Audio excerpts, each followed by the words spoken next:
ಉತ್ಕರ್ಷ್ ಅವರೇ, ಇವತ್ತೂ ಕೂಡ with all the respect to the ಅಧಿಕಾರಿಗಳು ಇವತ್ತೂ ಕೂಡ ಕೇಂದ್ರ ಸರ್ಕಾರದ ಪ್ರತಿನಿಧಿಗಳಾಗಿ ಪೆಟ್ರೋಲಿಯಂ ಇಲಾಖೆಯ ಅಧಿಕಾರಿಗಳು ಬಂದ್ರು, ಗಿಳಿಪಾಠ ಒಪ್ಪಿಸ್ದಂಗೆ ನಮ್ಮ ಹತ್ರ ಸ್ಟಾಕ್ ಇದೆ, ಪ್ಯಾನಿಕ್ ಬೈಯಿಂಗ್ ಮಾಡಬೇಡಿ, ಪೆಟ್ರೋಲ್ ವಿಚಾರದಲ್ಲಿ ಎಸ್ಪೆಷಲಿ 2 ದಿನದಿಂದ ಆತಂಕ ಇದೆ, ಆತಂಕ ಪಡಬೇಡಿ ಅಂತ ಹೇಳಿದ್ರು, ಹೋದ್ರು. ಬಟ್ ವಾಸ್ತವವಾಗಿ ಹಾಗಿಲ್ವಲ್ಲ ಪರಿಸ್ಥಿತಿ. ಒಂದು ತಪ್ಪಲೆಕ್ಕ ಕೊಡ್ತಿದ್ದಾರಾ ಅಥವಾ ಜನರನ್ನ ದಿಕ್ಕು ತಪ್ಪಿಸೋ ಪ್ರಯತ್ನ ಮಾಡ್ತಿದ್ದಾರಾ ಅನ್ನೋ ಅನುಮಾನ ಯಾಕೆ ಬರಬಾರದು ಅಂತ ಹೇಳಿ. ಮೇಡಮ್ ನೋಡಿ, ಒಂದು ಬಹಳ ಸ್ಪಷ್ಟವಾಗಿ ಮೊನ್ನೆ ಪ್ರಧಾನಮಂತ್ರಿಗಳು ಸದನದಲ್ಲಿ ಮಾತಾಡಬೇಕಾದ್ರೆ ನಮ್ಮ ಹತ್ರ ಈಗ ಆಲ್ರೆಡಿ 53 ಲಕ್ಷ ಪೆಟ್ರೋಲಿಯಂ ರಿಸರ್ವ್ಸ್ ನಮ್ಮ ಹತ್ರ ಇದೆ, ಅದನ್ನ ಮುಂದಿನ ದಿನಗಳಲ್ಲಿ 65 ಲಕ್ಷಕ್ಕೆ ಹೆಚ್ಚಿಸತಕ್ಕಂತ ಕೆಲಸ ಮಾಡ್ತೀವಿ ಅಂತ ನರೇಂದ್ರ ಮೋದಿ ಬಹಳ ಸ್ಪಷ್ಟವಾಗಿ ಹೇಳಿರ್ತಕ್ಕಂಥದ್ದು. ಮತ್ತೆ ಮುಂದುವರೆದು ಮೋದಿಯವರೇ ಹೇಳಿದರೆ ಯಾರು ಕೂಡ ಧೃತಿಗೆಡ್ತಕ್ಕಂತ ಅವಶ್ಯಕತೆ ಇಲ್ಲ.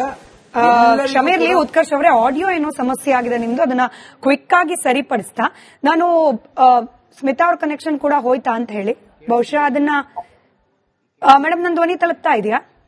ಹೌದು ಮೇಡಮ್, ಕೇಳ್ತಾ ಇದೆ. ರೈಟ್, ಗ್ಯಾಸ್ ಸಿಲಿಂಡರ್ ವಿಚಾರದಲ್ಲಿ ಯಾವುದೇ ಸಮಸ್ಯೆ ಇಲ್ಲ ಅಂತ ಹೇಳಿ ಅಧಿಕಾರಿಗಳು ಹೇಳ್ತಿದ್ದಾರೆ. ಸರಿ, ಅದು ನಿಮ್ಗೇನ್ ಅನ್ನಿಸ್ತಾ ಇದೆ? ನೀವೇನು ವಿಟ್ನೆಸ್ ಮಾಡ್ತಿದ್ದೀರಿ, ಅದನ್ನ ಹಂಚ್ಕೊಳ್ಬಹುದಾ ನಮ್ ಜೊತೆ ಅಂತ? ಮೇಡಮ್, ಜಾಗತಿಕ ಘಟನೆಗಳು ಎಷ್ಟೇ ದೂರ ನಡೆದ್ರು ಅದ್ರದ್ದು ಇಂಪ್ಯಾಕ್ಟ್ ಮಾತ್ರ ನಮ್ಮ ಮನೆ ಅಡಿಗೆ ಮನೆ ತನಕ ಬಂದಿದೆ. ಮುಂಚೆ 1 or 2 days ಅಲ್ಲಿ ಬರ್ತಾ ಇರೋ ಸಿಲಿಂಡರ್ ಇವಾಗ 14-15 days ಆದ್ರೂ ಬರ್ತಾ ಇಲ್ಲ. ಎಲ್ಲೋ ಒಂದ್ ಕಡೆ ನಮ್ಗೆ ಆತಂಕ, ಒತ್ತಡ, ಬರುತ್ತೋ ಇಲ್ವೋ, ಸಿಗುತ್ತೋ ಇಲ್ವೋ ಅಂತ. ಇವಾಗ ಓಕೆ, ಆಲ್ಟರ್ನೇಟಿವ್ ಆಗಿ ಇಂಡಕ್ಷನ್ ಹೋಗೋಣ ಅಂದ್ರೆ ಅದು ಕೂಡ ಮಾರ್ಕೆಟ್ ಅಲ್ಲಿ ಲಭ್ಯ ಇಲ್ಲ. ಇವಾಗ ಹೋಟೆಲ್ಸ್ ಗಳು ಬಂದಾಗಿದೆ. ಮತ್ತೆ ಇದನ್ನೆಲ್ಲ ನೋಡ್ತಾ ಉಳಿದ್ರೆ ಮುಂದಿನ ದಿನ ಯಾವ ತರ ಆಗತ್ತಪ್ಪ ಅನ್ನೋದ್ರ ಬಗ್ಗೆ ಒಂದು ಕ್ವಶನ್ ಮಾರ್ಕ್ ನಮಗೂನು ಇದೆ. ಇವಾಗ ಹೋಟೆಲ್ ಇಂಡಸ್ಟ್ರಿ ಬಂದಾಗಿರೋದ್ರಿಂದ ಎಷ್ಟೋ ಜನರಿಗೆ ಕೆಲಸ ಇಲ್ಲ. ಹೋಟೆಲ್ ಮೇಲೆ ಡಿಪೆಂಡ್ ಆದವರು, ಮಾಲೀಕರು, ಪ್ರತಿಯೊಬ್ಬರಿಗೂ ಪ್ರಾಬ್ಲಮ್. ಈಗ ನೋಡ್ತಾ ನೋಡ್ತಾ ನ್ಯೂಸ್ ಅಲ್ಲಿ ಹೊಸ ನಾವು ಕೇಳ್ತಾ ಇದೀವಿ, ಪೆಟ್ರೋಲ್ ಸಿಗ್ತಾ ಇಲ್ಲ, ಡೀಸೆಲ್ ಸಿಗ್ತಾ ಇಲ್ಲ ಮುಂದೆ ಅಂತ. ಇದನ್ನೆಲ್ಲ ನಾವು ಫೇಸ್ ಮಾಡೋದಕ್ಕಿಂತ ಇದಕ್ಕೆಲ್ಲ ಒಂದೊಂದು ಆಲ್ಟರ್ನೇಟಿವ್ ಹುಡ್ಕೋಬೇಕು. ನಾವ್ ಯಾವಾಗ್ಲೂ ಮಿಡ್ ಈಸ್ಟ್ ಮೇಲೆನೆ ಡಿಪೆಂಡ್ ಆಗಿರೋದಕ್ಕಿಂತ ಬೇರೆ ರಷ್ಯಾ, ಆಫ್ರಿಕಾ ಕೂಡ ಆಯಿಲ್ ಪ್ರೊಡ್ಯೂಸ್ ಮಾಡುತ್ತೆ, ನಾವು ಅದನ್ನು ಮಾಡಬಹುದು. ಮತ್ತೆ ನಮ್ದು ವಿಚಾರಕ್ಕೆ ಬರೋಣ ಮೇಡಮ್. ಬಟ್ ನನಗ್ ಬೇಕಾಗಿರೋದು ಈ ಗ್ಯಾಸ್ ಸಪ್ಲೈ ವಿಚಾರಕ್ಕೇನೆ, ಮನೆಗೆ ಬರ್ತಾ ಇದೆ LPG ಸಿಲಿಂಡರ್ ಗಳ ವಿಚಾರಕ್ಕೆ ಸಂಬಂಧಪಟ್ಟನೆ ಹಿಂದೆ ಅಂದ್ರೆ ಯುದ್ಧ ಪ್ರಾರಂಭಕ್ಕೆ ಮುಂಚೆ ಹೆಂಗಿತ್ತು ಪರಿಸ್ಥಿತಿ, ಈಗ ನಿಜವಾಗ್ಲೂ ಬದಲಾಗಿದೆಯಾ ಇಲ್ವಾ ಅಂತ. ಪಾನಿಕ್ ಬೈಯಿಂಗ್ ಅಂತ ಹೇಳ್ತಿದ್ದಾರೆ, ಜನ ಗಾಬರಿಯಾಗಿ ಬುಕಿಂಗ್ ಮಾಡ್ಕೊಳ್ತಿದ್ದಾರೆ, ಹಾಗಾಗಿ ಸಿಗ್ತಿಲ್ಲ ಅಂತ ಹೇಳ್ತಿದ್ದಾರೆ. ನಿಜಾನ ಅದು ಅಂತ ನೀವು ಗಮನಿಸಿದಂತೆ ಏನಿದೆ ವಾಸ್ತವ ಪರಿಸ್ಥಿತಿ ಅಂತ? ಇಲ್ಲ ಮೇಡಮ್, ಯಾಕೆ ಗೊತ್ತಾ, 1 ಸಿಲಿಂಡರ್ ಖಾಲಿ ಆದ ನಂತರನೇ ಇನ್ನೊಂದು ಬುಕಿಂಗ್ ಮಾಡಕ್ ಆಗತ್ತೆ. ಒಬ್ರು ಮನೇಲಿ 2 ಸಿಲಿಂಡರ್ ಇರೋದು, ಏನ್ 10 ಇಟ್ಕೊಂಡಿರಲ್ಲ ಯಾರೂನು. ಅದು ಅಪರೂಪಕ್ಕೆ ಎಲ್ಲೊಬ್ರು 3-4 ಇಟ್ಕೊಂಡಿರ್ತಾರಷ್ಟೇ. ಖಂಡಿತ ಸಿಲಿಂಡರ್ ಗಳು ಡಿಲೇ ಆಗ್ತಾ ಇದೆ. ಯಾಕಂದ್ರೆ ನಾನಿರೋ ಅಪಾರ್ಟ್ಮೆಂಟ್ ಅಲ್ಲಿ 2,000 ಮನೆಗಳಿದೆ. ಎವ್ರಿ ಡೇ ಗ್ರೂಪ್ ಗಳಲ್ಲಿ ಅದೇ ಡಿಸ್ಕಷನ್, ನಮ್ಮ ಮನೆಗೆ ಸಿಲಿಂಡರ್ ಬರ್ತಾ ಇಲ್ಲ, ಯಾರಾದ್ರೂ ಎಕ್ಸ್ಟ್ರಾ ಇದ್ರೆ ನನಗ್ ಕೊಡಿ ಅನ್ನೋದನ್ನ ತುಂಬಾ ಜನ ಕೇಳ್ತಾ ಇದ್ದಾರೆ. ಪ್ರಾಬ್ಲಮ್ ಅಂತೂ ಇದೆ ಅಂತ ಹೇಳ್ತಿದ್ದೀರಿ. ಉತ್ಕರ್ಷ್ ಅವ್ರ ಆಡಿಯೋ ಸರಿಯಾಗಿದೆ ಅಂತ ಭಾವಿಸ್ತಾ. ಉತ್ಕರ್ಷ್ ಅವರೇ, ಈಗ ಅವರು ಜನಸಾಮಾನ್ಯರು, ಯಾವ ಪಕ್ಷಕ್ಕೆ ಸಂಬಂಧಪಟ್ಟವರಲ್ಲ, ಅವ್ರು ಹೇಳ್ತಿದ್ದಾರೆ ಸಮಸ್ಯೆ ಆಗ್ತಿದೆ, ಬಟ್ ಕೇಂದ್ರ ಸರ್ಕಾರ ಹೇಳ್ತಿದೆ ಸಮಸ್ಯೆನೇ ಇಲ್ಲ ಅಂತ ಹೇಳಿ. ಇಲ್ಲ, ಅದನ್ನ ನಾವು ನೋಡೋಣ, ಅದನ್ನ ಯಾವ ರೀತಿ ನಾವು ಅದಕ್ಕೆ ಉತ್ತರ ಕೊಡಬಹುದು. ನೋಡಿ, ನಾನು ಅವಾಗಲೇ ಹೇಳಕ್ ಬಂದಿದ್ದೇನು ಅಂತಂದ್ರೆ, ಪ್ರಧಾನಮಂತ್ರಿಗಳು ಸದನದಲ್ಲಿ ಮಾತಾಡಬೇಕಾದ್ರೆ ಬಹಳ ಸ್ಪಷ್ಟವಾಗಿ ಹೇಳಿದ್ದಾರೆ, ನಮ್ಮ ಹತ್ರ ಆಲ್ರೆಡಿ 53 ಲಕ್ಷ ಪೆಟ್ರೋಲಿಯಂ ರಿಸರ್ವ್ಸ್ ಇದೆ, ಮುಂದಿನ ದಿನಗಳು 65 ಲಕ್ಷ ಮಾಡ್ತೀವಿ, ಯಾರು ಧೃತಿಗೆಡ್ತಕ್ಕಂತ ಅವಶ್ಯಕತೆ ಇಲ್ಲ ಅಂತ ಬಹಳ ಸ್ಪಷ್ಟವಾಗಿ ಪ್ರಧಾನಮಂತ್ರಿಗಳು ಹೇಳಿರ್ತಕ್ಕಂಥದ್ದು. ಮತ್ತೆ ಇವತ್ತು ಪೆಟ್ರೋಲಿಯಂ ಮಿನಿಸ್ಟ್ರಿ ಆಫ್ ಪೆಟ್ರೋಲಿಯಂ ಮತ್ತೆ ನ್ಯಾಚುರಲ್ ಗ್ಯಾಸ್ ನ ಅಫಿಷಿಯಲ್ ಒಂದು ಹ್ಯಾಂಡಲ್ ಅಲ್ಲಿ ಬಂದಿರತಕ್ಕಂತ ಮಾಹಿತಿ ಏನು ಅಂತಂದ್ರೆ, ಮಿಸ್ಇನ್ಫಾರ್ಮೇಶನ್ ಸ್ಪ್ರೆಡ್ ಆಗುವಂತ ಕೆಲಸ ಆಗ್ತಾ ಇದೆ, ಯಾರು ಅದಕ್ಕೆ ಮಹತ್ವವನ್ನು ಕೊಡಬಾರ್ದು, ಪ್ಯಾನಿಕ್ ಬೈಯಿಂಗ್ ಅನ್ನ ಮಾಡಬಾರ್ದು ಅಂತ official handle of ministry of petroleum ಅಲ್ಲಿ ಆ ಮಿನಿಸ್ಟ್ರಿಯ ಅಧಿಕಾರಿಗಳು ಕೊಟ್ಟಿರ್ತಕ್ಕಂಥ ಮಾಹಿತಿ. ಪ್ಯಾನಿಕ್ ಬೈಯಿಂಗ್ ಮಾಡಬೇಡಿ, ರೀಫಿಲಿಂಗ್ ಅಲ್ಲಿ ಯಾವ ಸಮಸ್ಯೆ ಇಲ್ಲ, ಅರ್ಬನ್ ಏರಿಯಾಸ್ ಅಲ್ಲಿ 25 ದಿವಸಕ್ಕೆ ರೀಫಿಲಿಂಗ್ ಆಸ್ ಯೂಶುವಲ್ ಆಗುತ್ತೆ.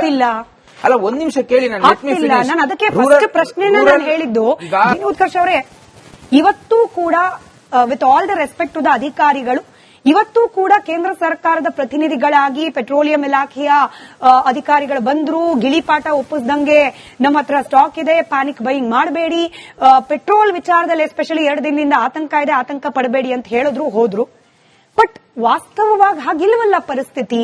ಒಂದು ತಪ್ಪಲೆಕ್ಕ ಕೊಡ್ತಿದ್ದಾರಾ ಅಥವಾ ಜನರನ್ನ ದಿಕ್ಕು ತಪ್ಪಿಸೋ ಪ್ರಯತ್ನ ಮಾಡ್ತಿದ್ದಾರಾ ಅನ್ನೋ ಅನುಮಾನ ಯಾಕೆ ಬರಬಾರದು ಅಂತ ಹೇಳಿ.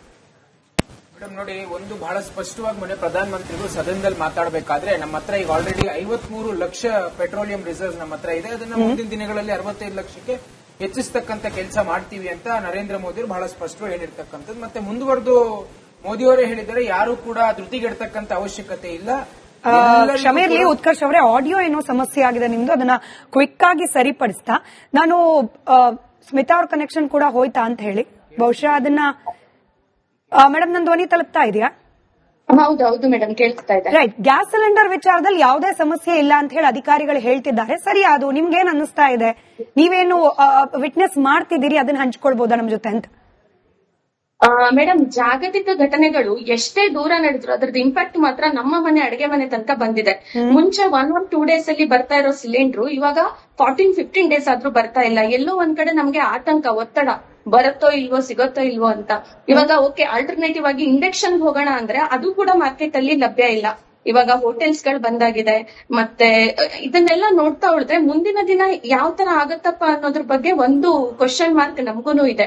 ಇವಾಗ ಹೋಟೆಲ್ ಇಂಡಸ್ಟ್ರಿ ಬಂದಾಗಿರೋದ್ರಿಂದ ಎಷ್ಟೋ ಜನರಿಗೆ ಕೆಲಸ ಇಲ್ಲ. ಹೋಟೆಲ್ ಮೇಲೆ ಡಿಪೆಂಡ್ ಆದವರು, ಮಾಲೀಕರು, ಪ್ರತಿಯೊಬ್ಬರಿಗೂ ಪ್ರಾಬ್ಲಮ್. ಈಗ ನೋಡ್ತಾ ನೋಡ್ತಾ ನ್ಯೂಸ್ ಅಲ್ಲಿ ಹೊಸ ನಾವು ಕೇಳ್ತಾ ಇದ್ದೀವಿ, ಪೆಟ್ರೋಲ್ ಸಿಗ್ತಾ ಇಲ್ಲ, ಡೀಸೆಲ್ ಸಿಗ್ತಾ ಇಲ್ಲ ಮುಂದೆ ಅಂತ. ಇದನ್ನೆಲ್ಲ ನಾವು ಫೇಸ್ ಮಾಡೋದಕ್ಕಿಂತ ಇದಕ್ಕೆಲ್ಲ ಒಂದೊಂದು ಆಲ್ಟರ್ನೇಟಿವ್ ಹುಡ್ಕೋಬೇಕು. ನಾವ್ ಯಾವಾಗ್ಲೂ ಮಿಡ್ ಈಸ್ಟ್ ಮೇಲೆನೆ ಡಿಪೆಂಡ್ ಆಗಿರೋದಕ್ಕಿಂತ ಬೇರೆ ಬೇರೆ ರಷ್ಯಾ, ಆಫ್ರಿಕಾ ಕೂಡ ಆಯಿಲ್ ಪ್ರೊಡ್ಯೂಸ್ ಮಾಡುತ್ತೆ, ನಾವ್ ಅದನ್ನು ಮಾಡ್ಬೋದು. ಮತ್ತೆ ನಮ್ದು ವಿಚಾರಕ್ಕೆ ಬರೋಣ ಮೇಡಮ್. ಬಟ್ ನನಗ್ ಬೇಕಾಗಿರೋದು ಈ ಗ್ಯಾಸ್ ಸಪ್ಲೈ ವಿಚಾರಕ್ಕೇನೆ, ಮನೆಗ್ ಬರ್ತಾ ಇದೆ LPG ಸಿಲಿಂಡರ್ ಗಳ ವಿಚಾರಕ್ಕೆ ಸಂಬಂಧಪಟ್ಟನೆ ಹಿಂದೆ ಅಂದ್ರೆ ಯುದ್ಧ ಪ್ರಾರಂಭಕ್ಕೆ ಮುಂಚೆ ಹೆಂಗಿತ್ತು ಪರಿಸ್ಥಿತಿ, ಈಗ ನಿಜವಾಗ್ಲೂ ಬದಲಾಗಿದೆಯಾ ಇಲ್ವಾ ಅಂತ. ಪಾನಿಕ್ ಬೈಯಿಂಗ್ ಅಂತ ಹೇಳ್ತಿದ್ದಾರೆ, ಜನ ಗಾಬರಿಯಾಗಿ ಬುಕಿಂಗ್ ಮಾಡ್ಕೊಳ್ತಿದ್ದಾರೆ, ಹಾಗಾಗಿ ಸಿಗ್ತಿಲ್ಲ ಅಂತ ಹೇಳ್ತಿದ್ದಾರೆ. ನಿಜಾನ ಅದು ಅಂತ ನೀವು ಗಮನಿಸಿದಂತೆ ಏನಿದೆ ವಾಸ್ತವ ಪರಿಸ್ಥಿತಿ ಅಂತ? ಇಲ್ಲ ಮೇಡಮ್, ಯಾಕೆ ಗೊತ್ತಾ, ಒಂದ್ ಸಿಲಿಂಡರ್ ಖಾಲಿ ಆದ ನಂತರನೇ ಇನ್ನೊಂದು ಬುಕಿಂಗ್ ಮಾಡಕ್ ಆಗತ್ತೆ. ಒಬ್ರು ಮನೇಲಿ 2 ಸಿಲಿಂಡರ್ ಇರೋದು, ಏನ್ 10 ಇಟ್ಕೊಂಡಿರಲ್ಲ ಯಾರೂನು. ಅದು ಅಪರೂಪಕ್ಕೆ ಎಲ್ಲೋ ಒಬ್ರು 3-4 ಇಟ್ಕೊಂಡಿರ್ತಾರಷ್ಟೇ. ಖಂಡಿತ ಸಿಲಿಂಡರ್ ಗಳು ಡಿಲೇ ಆಗ್ತಾ ಇದೆ. ಯಾಕಂದ್ರೆ ನಾನಿರೋ ಅಪಾರ್ಟ್ಮೆಂಟ್ ಅಲ್ಲಿ 2,000 ಮನೆಗಳಿದೆ. ಎವ್ರಿ ಡೇ ಗ್ರೂಪ್ ಗಳಲ್ಲಿ ಅದೇ ಡಿಸ್ಕಷನ್, ನಮ್ಮ ಮನೆಗೆ ಸಿಲಿಂಡರ್ ಬರ್ತಾ ಇಲ್ಲ, ಯಾರಾದ್ರೂ ಎಕ್ಸ್ಟ್ರಾ ಇದ್ರೆ ನನಗ್ ಕೊಡಿ ಅನ್ನೋದನ್ನ ತುಂಬಾ ಜನ ಕೇಳ್ತಾ ಇದ್ದಾರೆ. ಪ್ರಾಬ್ಲಮ್ ಅಂತೂ ಇದೆ ಅಂತ ಹೇಳ್ತಿದ್ದೀರಿ. ಉತ್ಕರ್ಷ್ ಅವ್ರ ಆಡಿಯೋ ಸರಿಯಾಗಿದೆ ಅಂತ ಭಾವಿಸ್ತಾ. ಉತ್ಕರ್ಷ್ ಅವರೇ, ಈಗ ಅವರು ಜನಸಾಮಾನ್ಯರು, ಯಾವ ಪಕ್ಷಕ್ಕೆ ಸಂಬಂಧಪಟ್ಟವರಲ್ಲ, ಅವ್ರು ಹೇಳ್ತಿದ್ದಾರೆ ಸಮಸ್ಯೆ ಆಗ್ತಿದೆ, ಬಟ್ ಕೇಂದ್ರ ಸರ್ಕಾರ ಹೇಳ್ತಿದೆ ಸಮಸ್ಯೆನೇ ಇಲ್ಲ ಅಂತ ಹೇಳಿ. ಇಲ್ಲ, ಅದನ್ನ ನಾವು ನೋಡೋಣ, ಅದನ್ನ ಯಾವ ರೀತಿ ನಾವು ಅದಕ್ಕೆ ಉತ್ತರ ಕೊಡಬಹುದು. ನೋಡಿ, ನಾನು ಅವಾಗಲೇ ಹೇಳಕ್ ಬಂದಿದ್ದೇನು ಅಂತಂದ್ರೆ, ಪ್ರಧಾನ ಮಂತ್ರಿಗಳು ಸದನದಲ್ಲಿ ಮಾತಾಡಬೇಕಾದ್ರೆ ಬಹಳ ಸ್ಪಷ್ಟವಾಗಿ ಹೇಳಿದ್ದಾರೆ, ನಮ್ಮ ಹತ್ರ ಆಲ್ರೆಡಿ 53 ಲಕ್ಷ ಪೆಟ್ರೋಲಿಯಂ ರಿಸರ್ವ್ಸ್ ಇದೆ, ಮುಂದಿನ ದಿನಗಳು 65 ಲಕ್ಷ ಮಾಡ್ತೀವಿ, ಯಾರು ಧೃತಿಗೆಡ್ತಕ್ಕಂತ ಅವಶ್ಯಕತೆ ಇಲ್ಲ ಅಂತ ಬಹಳ ಸ್ಪಷ್ಟವಾಗಿ ಪ್ರಧಾನ ಮಂತ್ರಿಗಳು ಹೇಳಿರ್ತಕ್ಕಂಥದ್ದು. ಮತ್ತೆ ಇವತ್ತು ಪೆಟ್ರೋಲಿಯಂ ಮಿನಿಸ್ಟ್ರಿ ಆಫ್ ಪೆಟ್ರೋಲಿಯಂ ಮತ್ತೆ ನ್ಯಾಚುರಲ್ ಗ್ಯಾಸ್ ನ ಅಫಿಷಿಯಲ್ ಒಂದು ಹ್ಯಾಂಡಲ್ ಅಲ್ಲಿ ಬಂದಿರತಕ್ಕಂತ ಮಾಹಿತಿ ಏನು ಅಂತಂದ್ರೆ, ಮಿಸ್ಇನ್ಫಾರ್ಮೇಶನ್ ಸ್ಪ್ರೆಡ್ ಆಗುವಂತ ಕೆಲಸ ಆಗ್ತಾ ಇದೆ, ಯಾರು ಅದಕ್ಕೆ ಮಹತ್ವವನ್ನು ಕೊಡಬಾರ್ದು, ಪ್ಯಾನಿಕ್ ಬೈಯಿಂಗ್ ಅನ್ನ ಮಾಡಬಾರ್ದು ಅಂತ official handle of ministry of petroleum ಅಲ್ಲಿ ಆ ಮಿನಿಸ್ಟ್ರಿಯ ಅಧಿಕಾರಿಗಳು ಕೊಟ್ಟಿರ್ತಕ್ಕಂಥ ಮಾಹಿತಿ. ಪ್ಯಾನಿಕ್ ಬೈಯಿಂಗ್ ಮಾಡಬೇಡಿ, ರೀಫಿಲಿಂಗ್ ಅಲ್ಲಿ ಯಾವ ಸಮಸ್ಯೆ ಇಲ್ಲ, ಅರ್ಬನ್ ಏರಿಯಾಸ್ ಅಲ್ಲಿ 25 ದಿವಸಕ್ಕೆ ರೀಫಿಲಿಂಗ್ ಆಸ್ ಯೂಶುವಲ್ ಆಗುತ್ತೆ. ಅಲ್ಲ, ಒಂದ್ ನಿಮಿಷ ಕೇಳಿ, ನಾನು ಅದಕ್ಕೆ ಫಸ್ಟ್ ಪ್ರಶ್ನೆನ ನಾನು ಹೇಳಿದ್ದು. ಉತ್ಕರ್ಷ್ ಅವರೇ, ಇವತ್ತೂ ಕೂಡ with all the respect to the ಅಧಿಕಾರಿಗಳು, ಇವತ್ತೂ ಕೂಡ ಕೇಂದ್ರ ಸರ್ಕಾರದ ಪ್ರತಿನಿಧಿಗಳಾಗಿ ಪೆಟ್ರೋಲಿಯಂ ಇಲಾಖೆಯ ಅಧಿಕಾರಿಗಳು ಬಂದ್ರು, ಗಿಳಿಪಾಠ ಒಪ್ಪಿಸ್ದಂಗೆ ನಮ್ಮ ಹತ್ರ ಸ್ಟಾಕ್ ಇದೆ, ಪ್ಯಾನಿಕ್ ಬೈಯಿಂಗ್ ಮಾಡಬೇಡಿ, ಪೆಟ್ರೋಲ್ ವಿಚಾರದಲ್ಲಿ ಎಸ್ಪೆಷಲಿ 2 ದಿನದಿಂದ ಆತಂಕ ಇದೆ, ಆತಂಕ ಪಡಬೇಡಿ ಅಂತ ಹೇಳಿದ್ರು, ಹೋದ್ರು. ಬಟ್ ವಾಸ್ತವವಾಗಿ ಹಾಗಿಲ್ವಲ್ಲ ಪರಿಸ್ಥಿತಿ. ಒಂದು ತಪ್ಪು ಲೆಕ್ಕ ಕೊಡ್ತಿದ್ದಾರಾ ಅಥವಾ ಜನರನ್ನ ದಿಕ್ಕು ತಪ್ಪಿಸೋ ಪ್ರಯತ್ನ ಮಾಡ್ತಿದ್ದಾರಾ ಅನ್ನೋ ಅನುಮಾನ ಯಾಕೆ ಬರಬಾರದು ಅಂತ ಹೇಳಿ.